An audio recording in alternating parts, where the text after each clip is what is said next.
Sur les hauteurs de Loyers, une ferme plutôt imposante, c'est celle de Bossimé. Et dans les champs, quoi de plus normal en cette période de retrouver un tracteur? Le conducteur, ou plutôt la conductrice, ne manque pas de travail. Les activités ici sont multiples. Tout ce qui est classique, betteraves, céréales, froment, orge, des colzas, des petits pois aussi pour les conserveries.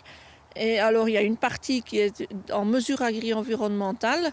Donc là c'est plutôt des tournières enherbées, donc tout ce qui est herbe qu'on ne fauche que très tard pour pouvoir avoir une biodiversité par rapport aux insectes ou aux oiseaux. Et alors il y a aussi un grand verger, donc 3 hectares 75 qui sont en verger en haute tige. Des terres agricoles ont également été mises à la disposition de maraîchers. On sait que l'accès est de plus en plus compliqué et ici, c'est une opération où tout le monde est gagnant. Ça permet d'avoir des légumes tout proches et de pouvoir donner la chance à des gens qui n'ont pas d'accès à la terre de pouvoir cultiver de la terre. Ah, voilà une touriste qui demande son chemin et immédiatement une conversation s'improvise autour de l'activité à la ferme. On fait des bocaux et comme ça permet de ne pas gaspiller l'alimentation et qu'au moins le travail de ceux qui l'ont produit sert à quelque chose. Si on comprend bien, vous vous baladez, vous découvrez la région et vous tombez sur une ferme par hasard. Exactement, oui, par hasard complet. Je fais un trajet à pied dans les Ardennes françaises et belges. Voilà. Et vous êtes arrêté à la boutique. Oui, j'ai pris une limonade à la Mirabelle. Voilà, très bonne. Bonne balade. Hein. Merci à vous, bravo. Au revoir.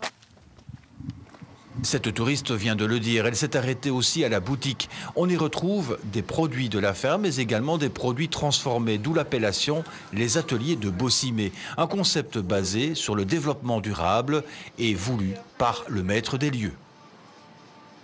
On a créé notre e-commerce en premier lieu, qui permet de toucher tout le monde, en fait, d'aller livrer à domicile dans la région namuroise. Également la boutique, qui a ouvert récemment. Mais alors aussi, il y a tous des systèmes autour qui servent à manger de manière durable, c'est-à-dire qu'on a la conserverie qui nous permet de gérer nos surplus de production afin d'éviter de le jeter tout simplement. Et on fait des bocals, des conserves qui sont après revendus, qui sont consommés en soupe, en confiture, en sauce, en plat préparé ou autre. Mais ça permet d'avoir quand même une production durable et logique. Notre initiative avec notre magasin, notre jardin, etc. est un vecteur de tourisme parce que notre jardin, par exemple, est visitable également régulièrement. Donc on fait des visites plus ou moins 2 fois, 3 fois par mois. On fait des visites, mais on fait également venir des touristes d'affaires, des sociétés qui viennent demander une visite du jardin spécifique pour pouvoir expliquer à leurs collaborateurs ce que c'est le développement durable. Donc c'est également une forme de tourisme.